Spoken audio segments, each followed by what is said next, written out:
There's little monsters, they pop up and you could whack them with a hammer, like whack-a-mole, no problem if you wanted to. But if you don't do that for 360,000 decisions, then they all aggregate into this looming chaos monster, and the probability that that thing's going to eat you is, or that you're going to live in its belly, because that's where you end up. It's a very bad idea, and it's often the case that people just don't have enough time and energy left, or willpower, or character by that time, because they're destroying their own character. They've had it. You cannot help them. You cannot fix it. They're done. They can't be rescued from hell. What does it mean to say live in their belly? That's a metaphor, but what would that be like? Oh, that's easy. It's like. Remember I told you about those experiments with the married couples? The ones that are going to get divorced. They walk into the little bed and breakfast and it's, "Hi dear," and with a kind of no eyes smile. It's like, that's a predatory smile. It's like, "I kind of like you, but these are really teeth and they're for eating." You know, really, it's not pleasant. And so they're interacting with each other. Both of them are really nice, but they're not. They're not nice at all. They're carnivorous right to the damn core. And so on the surface, it's all roses and sunshine, and like a little inch below, it's all like like if you could see they're unconscious, you'd see two people with their hands around each other's throat. And their body knows that, because up goes the cortisol, up goes the heart rate, they're sweating away. You know, that's the belly of the beast. That's what that is. And your body, it's smart, it knows where you are. You can ignore it, which you do. It's like, "Oh, this isn't too bad." It's like, yeah, it is. It's really bad. It's really, really, really bad. And you do that long enough, it's like, good luck for you. You've polluted your psyche and your surroundings to such a degree that you can't fix it. And it gets worse than that, because if you stay there long enough, you won't even want to fix it. You'll be so angry at yourself or the other person that you're going to try as hard as you can to do everything you possibly can to make it as bad as you possibly can. And since you have virtually an unlimited imagination for evil, it can get really bad. So when you get into a self-sustaining spiral at some point, and that's a hellish descent. And the reason that hell is bottomless is because no matter how bad it is, there's some damn devious, nasty, horrible little thing that you can do, that you will do, that will make it worse. So, people who think that hell isn't real, they're just not paying any attention at all. It's plenty real. You could make a pretty strong case that if a seven-headed snake with infinite length came rolling towards you, it's like time to head for the hills, right? Not like stand there with your bronze axe.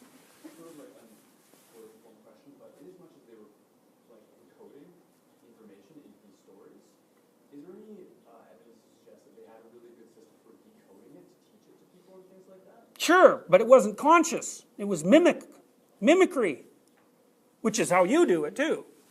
You don't go to a movie like Iron Man, because Iron Man's mythological to the core, especially the Avengers movie. It had a brilliant mythological theme. And you don't go there and watch Iron Man and then come out and say, well, let's decode Iron Man into his behavioral micro elements and incorporate those. You don't do that. You're gripped by it. You're gripped by it. And the transmission of information is at a level that's below articulation. It's imagistic.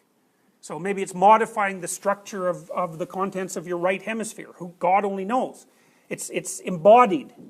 That's why you know what happens. You take a kid out to see a Superman movie and then you bring them home. What do they want to do? They want to put on a little Superman cape and wander around being Superman, And that's the level at which the information is being transmitted. So that, well, what's Superman like? Well, we'll play that out. And to the degree that you can play it out, then the Superman element, insofar as you can mimic it, now becomes part of your behavioral repertoire. So, did they know what they were doing? Depends on what you mean by know. Could they fully articulate what they were doing? No, but neither can we. So, that's what they knew. Like, they weren't taking something they knew in an articulated form and saying, let's represent it as a hydra and a hero. It's completely the other way around. It's like, we don't know what the hell we're doing, but it seems sort of like a guy with a bronze axe attacking a snake. It's like, What kind of snake? Well, it's an infinite snake with many heads. You know, and that would have been a work of imagination. Maybe conscious imagination, you know, like, because those are artistic productions, definitely. But they're products of fantasy. So this chaos monster, dragon, breaks itself into two things. That's the initial differentiation. So it breaks itself into the Great Father and the Great Mother. So that's the emergence. So it's the Great Mother, in some sense, emerges first and the Great Father second, although you can't really say that. Like, the way the myths work is that three things emerge at the same time. The Great Mother, so that's kind of the unknown as you confront it, and the Great Father, which is you as a reader, and then the hero, which is you as an active agent. You might say one of those precedes the other, but that isn't how it works. In the myths it just says, no, as soon as things split, that's what they split into. There has to be something, there has to be the interpretation of something, and there has to be the interpreter. Those are the fundamental elements of being. And so it's an idea. The fundamental elements of being are, there's a pool of information, there's a reader of the information, so that would be Osiris, roughly speaking, and then there's a reader. And so think about what happens when you're reading a book. You know, you might say, well, where is the book? And you'd say, well, here's the book. It's this little chunk of wood fiber. It's like, well, no. That's what your visual system deludes you into thinking when you're using it. That's not the book at all. The book contains patterns. It contains representations of behavioral patterns. And the way that you interpret those behavioral patterns is by using the reader that's in your head, which is really that structure, that hierarchical structure that I talked about. Because if you didn't have that in your damn head, you couldn't understand the book. Because the only thing that, like if you and I are talking and we're communicating, there's a lot we have to agree on before we can even say anything about which we might disagree. So if I'm writing a book for you people as the readers, what I have to do is assume a bunch of things that you know, because then I don't have to say those things. Because it would take an infinite amount of time to say everything that I need to say, so I have to assume that there's a trillion things I don't have to say because I already know that you know them.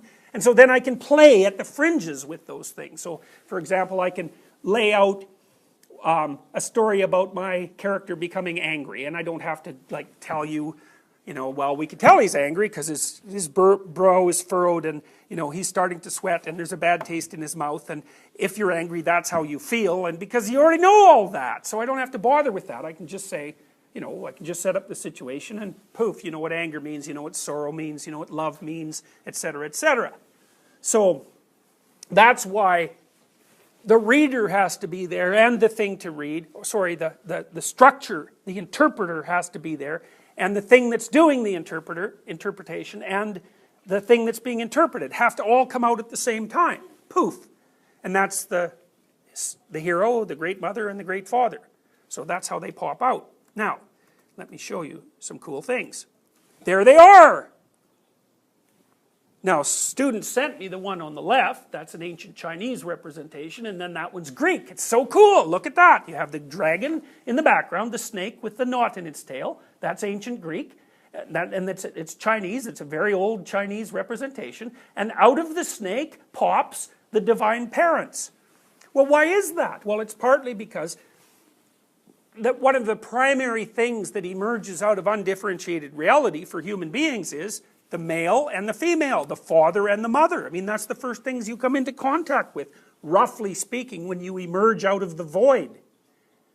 And that's archetypal. We know who a father is, we know who a mother is. It's like, that's the differentiation of the genders. What time is it? Yeah, okay.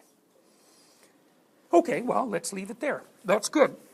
Now we've got into the Great Mother and the Great Father, and I'm going to show you their symbolic representation, and they're positive, because one of the things that happens is you get the Great Mother and the Great Father pop up, and then the next thing is that they differentiate, again, and they differentiate into positive mother and negative mother, and positive father and negative father.